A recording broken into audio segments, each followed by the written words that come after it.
Selamat pagi, Bapak Ibu. Ya, tidak salahnya pagi ini saya ucapkan merdeka bagi kita semua. Ya, kita sudah dimerdekakan oleh Yesus Kristus, dan pagi hari ini kita berdoa kembali datang kepada Dia. Eh, kita merenungkan firman Tuhan dulu. Ya, judul renungan pagi hari ini ialah sikap hati dalam berdoa. Kita belajar, ada 3 hal yang kita belajar pagi ini, bagaimana sikap hati dalam berdoa. Doa adalah hubungan pribadi dengan Allah yang Maha Tahu, yang menyelidiki sampai kedalaman hati kita. Karenanya, doa memerlukan sikap hati yang benar.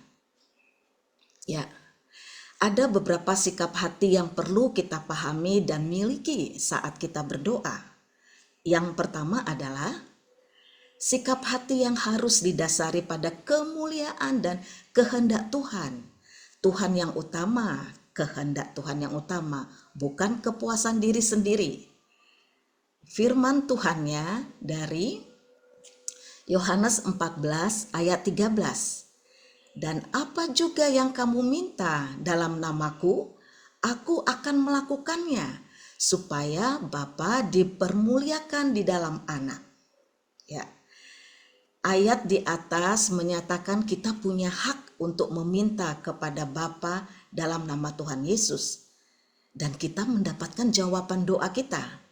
Namun ujung-ujungnya adalah supaya Bapa dipermuliakan di dalam semuanya itu. Supaya Bapa dipermuliakan. Ya.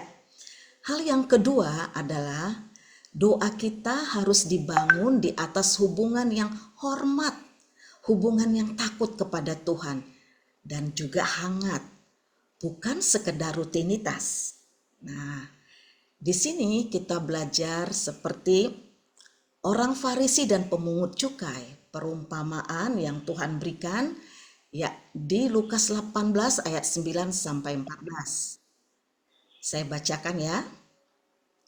Dan kepada beberapa orang yang menganggap dirinya benar dan memandang rendah semua orang lain, Yesus mengatakan perumpamaan ini. Ada 2 orang pergi ke bait Allah untuk berdoa. Yang seorang adalah Farisi dan yang lain pemungut cukai. Orang Farisi ini berdiri dan berdoa dalam hatinya begini. Ya Allah, aku mengucap syukur kepadamu karena aku tidak sama seperti semua orang lain. Bukan perampok, bukan orang lalim, bukan pezina, dan bukan juga seperti pemungut cukai ini. Aku berpuasa 2 kali seminggu. Aku memberikan 1/10 dari segala penghasilanku. Tetapi pemungut cukai ini berdiri jauh-jauh. Beda saudara dengan orang Farisi tadi. Dia sombong, menganggap rendah yang lain. Tapi apa doa orang Farisi ini? Bahkan ia tidak berani menengadah ke langit, melainkan ia memukul diri dan berkata, "Ya Allah, kasihanilah aku orang berdosa ini. Aku berkata kepadamu, orang ini pulang ke rumahnya sebagai orang yang dibenarkan Allah, dan orang lain itu tidak. Sebab barang siapa meninggikan diri, ia akan direndahkan, dan barang siapa merendahkan diri, ia akan ditinggikan." Itu poin yang kedua. Poin yang kedua ini menitik beratkan tidak dapat berburu-buru menghampiri hadirat Tuhan dengan sikap angkuh atau langsung menghujani dengan permintaan-permintaan tanpa menyadari siapa yang kita hadapi. Ya, Yesus selalu menegaskan bahwa orang Farisi ini tidak akan dibenarkan karena ia sudah datang kepada Tuhan tanpa rasa hormat. Orang Farisi ini dibenarkan. Dia meminta pengampunan dosa. Itu poin yang kedua, rasa hormat ya, datang ke hadirat Tuhan dan tidak sombong angkuh. Poin yang kedua tadi belajar untuk kita merendahkan hati kita. Ya, Poin yang kedua tadi, tidak menganggap diri sudah melakukan semuanya dan datang terus meminta permohonan menghujani Tuhan. Itu kita hindari.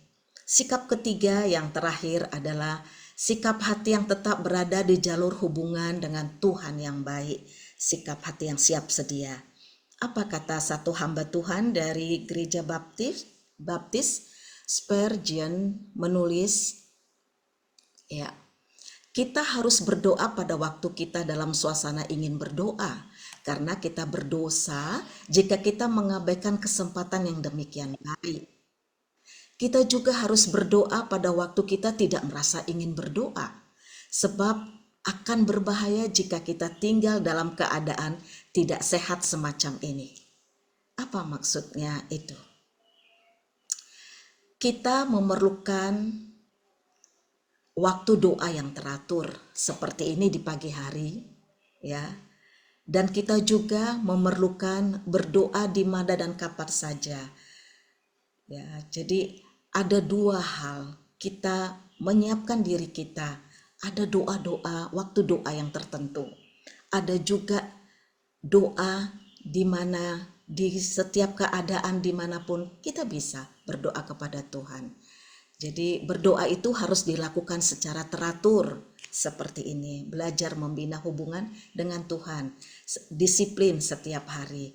Dan juga doa itu bisa yang terus menerus ketika kita ke sekolah, ketika kita ke kantor, antri, ketika kita menunggu seseorang, apapun kita bisa berdoa kapan saja. Tetapi kita perlu memiliki hubungan doa, waktu doa tertentu ya di dalam pribadi kita.